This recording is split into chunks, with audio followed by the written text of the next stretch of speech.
presenters. Now is where we open up to you, members of the audience, for your questions. I trust you had a lot of notes to take. I didn't see any questions in the chat. I haven't seen any yet, but you are free to turn on your mics or raise your hand. Perhaps that would be the better way to do it. Indicate that you have a question or even a comment, but we're keen to have your questions. If there's anything you'd like to flesh out from any of our three presenters this afternoon, this is your time to do that. And if there are no questions, maybe I can get the ball rolling by asking Cheney, our last presenter, if there are any discernible differences you think across the region, different territories in the region in terms of food impacts, given that some territories may be prone to drought, others excessive rainfall. Are there notes that we can take of distinguishing factors affecting food production in these different territories? So the question of food security, does it look different in any of the different territories? Yes, I think the quick answer to that is yes. I wanted to, it's actually a point that I wanted to extend on a little more here in terms of the regional food bill here. It's very important that we look at that particular aspect here, because we are seeing that food, countries that have a stronger reliance on importation, that is the place that the great threat is. And so, for example, in places like Guyana and Suriname, that issue of, and even Belize actually, that issue of food security is not as acute as in, let's say, Barbados, in let's say Turks and Caicos, the Virgin Islands, etc., the Bahamas, where you not only have Antigua and Barbuda, where you don't only have in the Caribbean, more than seven of the world's most water-stressed countries are in the Caribbean. And so you don't only have that issue of just the water stress, but you also have an issue which a lot of people don't realize. A lot of the countries in the Caribbean are multi-islands. And so that whole issue of transportation and getting food there, that becomes another issue. So yes, the issue of food security is more acute in different countries here. The major highlight is to look at Guyana, Suriname, Belize versus the OECS, or versus places like Barbados or Antigua and Barbuda that have severe water stress issues.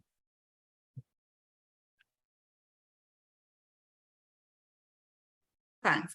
Thank you, Cheney. Kalain, I'm wondering if, similarly, there are breakdowns you can provide by territory in terms of impact or observable impacts over the years, both with La Nina and El Nino, and why there seems, because from my observation, I don't feel like I've ever seen so much attention paid to El Nino and what is likely to come. Do you have a sense that maybe there is a little more concern or alarm about what is to come in the context of climate change? And again, can you tell us if there are specific impacts we can look forward to in different parts of the region? So we need to remember first going into this question that El Nino and La Nina are major changes in the atmosphere and ocean. So impacts will generally be the same when it comes to rainfall distribution and sea surface temperature anomalies for the Caribbean region and the Pacific Ocean. So we'll all see less rainfall, but some islands, especially further up the island chain, generally get less rainfall. That means less surface water sources. So that means they'll become a bit more water scarce faster than Trinidad and Tobago. So that's a knock-on effect from rainfall and possibly drought. Now, the Caribbean Climate Outlook Forum, they issue 3-month, essentially climatological outlooks, the same way the Met Office does for Trinidad and Tobago. And they would put different islands under different levels of drought, either watch or warning or advisory, depending on this water scarcity. Because, again, Trinidad and Tobago has a lot more surface water capture than the rest of those islands. So that's the first part of that question. What was the second part? Yes, I was asking about your impressions of the concern raised around El Nino in 2023. Right. So there is a lot of concern because there are some people who suggest this could become a super Nino, which is when we see sea surface temperatures in the Pacific Ocean rise above 1.5 degrees Celsius. We're not there yet. But when the background state is already quite warm, there is the concern for that. Now, climate models as it stands right now don't suggest we are getting to a super Nino event. And if that does happen, that means there'll be major ramifications for rainfall and temperature globally, as we saw what those likely El Nino and La Nina impacts would be in the prior slides that I and Gary presented as well. This year, I think there's heightened awareness because I would like to assume that a lot more people are more in tune with weather and climate information, and it has become a lot more mainstream now across a lot of the major global outlets. So when you have this persistent reporting and persistent highlighting of the impacts that climate change has, when you have a major climate event like El Nino or La Nina, more people are in tune to what could that possibly mean for me. And that's why I think there's a bit more concern now, even though the concern is not necessarily warranted given what climate models are showing. But, we're watching and waiting consistently. Thank you very much, Kalain. And again, I'm going to invite members of our audience here. If you do have questions, feel free to raise your hand. You can put the question in the chat if you're a bit shy. You don't have to turn on your camera if for some reason that discourages you from asking a question or speaking, but we are open now for your questions. Gary, I was wondering about the anticipated arrival of El Nino, because for a couple months now, they've been using the word imminent to describe when it should land or when we should experience its impact. Can you tell us when, based on your expertise and experience, when you think it's likely to reach, its impact to actually arrive here in the region? Okay, what is normally said is that we are in the El Nino watch or the La Nina watch, depending on the phase. So right now the phase is we are in the El Nino watch, and it is a gradual, relatively gradual changeover that takes a couple of months, so that we have to be sure of the trend in temperatures, which we are by now, but usually the process is looking at the change over the overlapping 3 months period. And when we see it sustain for that 3-month period, then we can say definitely and confirm it to be El Nino. But within the watch period, there may be effects in different parts of the Caribbean and different types of effects, because it is just like the changeover from on a longer time frame, from the changeover from the dry season to the rainy season, when we have transition period. So what we are saying is that we are in like a transition period, and we will have to confirm it after the transition is sustained. And therefore, the last figure is just about a 62%, and that was last month. So that percentage would have gone up because we are seeing the sustaining of the temperatures, so that within the next couple of months, at least all the climatologists in the region are saying that we should be entrenched in the El Nino period by that time. Okay, thank you for that, Gary. We do have a question from Nikila in the chat. She's asking Gary and or Kalain to respond. Are there any specific products developed that are less technical for the average citizen to get a better understanding of El Nino and La Nina, and some of the key actions for consideration based on the sector? I'll let Gary take that one. Well, I just cited the Met Office is not just producing day-to-day weather forecasts. In fact, we have started updates when necessary, at least one a week or sometimes more than once a week, updates on the state of the weather. So we have other products that they can go to at www.metoffice.gov.tt, and we have agricultural forecasts targeted to the farmers and the food producers. We also have climate forecasts. We do one at the same 3-month period I talk about. So every month we should get an update for the following 3-month period. And therefore, we have a lot of products. So I suggest the person go to our website and peruse the site and not just flash it, because we have a tendency with the fast technology these days to flash it. And as Cheney was talking about the emotional effects as we have in these types of things. So I'm saying to take down the heightened emotion a little bit, look at the website, read up on it, and you could even ask questions of the Met Office if you need further explanation. But we do have these products, and I suggest they go to it. Now, there's also a suggestion being in the part of the Met Office that I am in this now, as far as communications is concerned, that you could text us sometimes, and if there is a concern, if there is any question that you have, once is it a logical and sensible question, because I believe there are questions that we just cannot deal with. Also try to make your comments and your questions sensible as possible. And of course, we will be looking at all of them, and we do look at all of them, and we will try to respond to you or to generate a product in some form, because we are still developing our products, although we have a lot of them. So we will try to do something in some way that could bring a greater understanding of what you might want to find out. Thank you. And do thank Nikila for that question. I think it's an important question because, before we came on here, we were talking about how sometimes it's difficult to relate the science to ordinary people so that they have a firm grasp of it. And growing up hearing about El Nino, particularly El Nino, for a lot of us, it's really not something we've ever really understood, I think, the general public. Kalain, are you sure you don't have anything to add to what Gary said?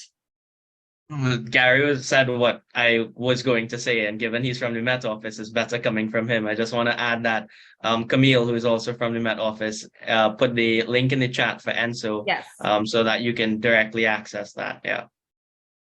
Okay, thank you. I just want to add that, sure. That with all the technology, information can become more information could be a blessing, as well as it could be quote unquote a curse. So that I'm asking the people who would like to have our information, or any information for that matter, the normal way is to look at it, sift it, find other areas of information, understand what is going on, and try to get as a responsible organization as possible. Of course, the Trinidad and Tobago Met Office is the official organization in Trinidad and Tobago. So ask your questions, don't just fly off the handle because you might get scared, you hear something happening and you don't even understand the phenomena, but you're responding to it. You must first understand what you're responding to, otherwise you'll just be responding helter-skelter. So the idea is to get the public to respond appropriately without panic. And if you prepare and you understand the information, then you can do so quite easily. So, given what both you and Kalain have said, Gary, particularly about what one can expect, what are some of the basic things people should do in preparation for the arrival of El Nino around the rainy season? Even though it's been said that we're preparing for a normal hurricane season, nothing out of the extra or nothing out of the ordinary, what should people still do at this time? I can tell you this, that whether we have the El Nino or not, and we're expecting the El Nino, and the numbers are saying normal amounts of cyclones, the numbers are saying, for some investigators are saying just below normal. But I always like to stress that it just takes one to hit an island state the size of the Caribbean islands. It just takes one. So we should be prepared for whether we have one coming or not. And the Atlantic is very warm. You're going to have some warm temperatures. And these storms, these cyclones need the warm ocean temperature to develop. And I think Kalain had spoken about it, that even if we would be having the lower amounts, the ones that would tend to develop and force against the El Nino effects would be pretty strong. So that the idea is, no matter the amount, we should prepare as much as possible. And of course, it is to have food and water set aside in case of emergencies, and have your grab bag and your medicines and medications. And I want to stress this also, while we may have organized first responders responding, sometimes the resources are strained according to the extent of the emergency, and they may not be able to get to your area in time, depending on the terrain and things like that. So I like to say we have first responders, but the ground zero responders is you. You're the person who are in the event itself, and you must be able to prepare for that and to help sustain yourself, at least for 72 hours, people like to say, but as much as possible, sustain yourself and your neighbors who may need your help. And therefore, understand the types of weather effects. You may be living on a hill, you're looking out for landslips or landslides. You may be living in a flood-prone area, you're looking out for floodings. So understand the types of effects and prepare for that. And don't wait until the Met Office say we have some event imminent. So you prepare from now, get all your grab bags. And so when the Met Office says that something is going to happen soon, then you will be that much forward in your preparations and therefore able to respond as appropriately as the situation would allow. Thank you very much, Gary. At this time, thank you, Cheney. Cheney's put a link there saying that the CIMH, remind me. That's the Caribbean Institute for Meteorology and Hydrology. Right, got it. Also provides useful information and tools for us in the Caribbean. So in the few minutes we have left, I'm wondering if there's anything that you, the presenters, would like to leave with our audience, who's a little quiet today, it seems. Kalain and Cheney. Gary, I know that you already gave your advice for how folks can proceed in preparation for this year's rainy season or hurricane season. I mean, I can go next. All I would say, just reiterating what Gary said, disaster prevention and preparedness starts with you. Yes, we have officials who would respond in times of disaster, but really being prepared for the first 72 hours at minimum, like Gary said.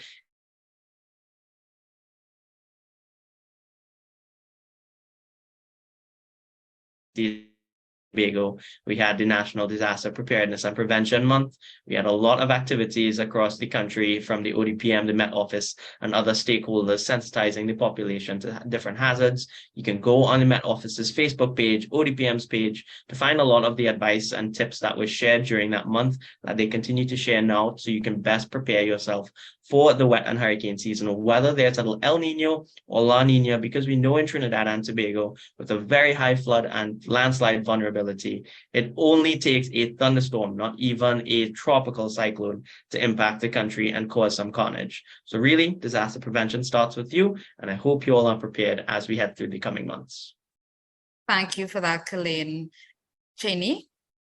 Yeah, definitely. I wanted to also just put in a word there for the quote-unquote the non-extreme events, or perhaps the slow onset as well, that are not always apparent, that not always the fantastic alarmist kind of thing here, but they do occur and they do really suck away from us and the livelihood here. I just wanted to put in a plug there for that as well as we go forward and have people put it more on their radar and act on it as well. So that is all, and thank you very much again, Cropper, and my colleagues here for that session and the support of my colleagues as well. Take care. Yes, and thank you very much to the ECA team, to the folks at the TTMS, and of course, Kalain, you working with GML. And on behalf of Cari-Bois Environmental News Network, I want to thank everyone who's taken the time to spend the last hour and a half or so with us, to Omar, who's working behind the scenes, Terrell, who is also instrumental to this initiative. Of course, we have another webinar coming up on the 22nd of June. That's part of the State of the Environment series that looks more generally at environmental issues, and we'll be looking at the theme of plastic and plastic pollution. in keeping with yesterday's World Environment Day theme. So you can look out for that on the 22nd of June. We'll have our presenters as well from across the region. So folks, it's been a good one. I hope you've gone away with some rich info. I see that, we have a couple of comments. Akil Nanku here is saying, I must say that Mr. St. Martin really hit the nail on the head with his message, and we should all adopt his message in general to all our activities. Thank you for that, Akil.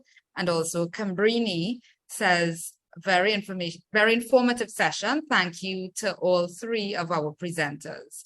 And we agree very much with you, Cambrini. And I trust that the rest of you feel the same way.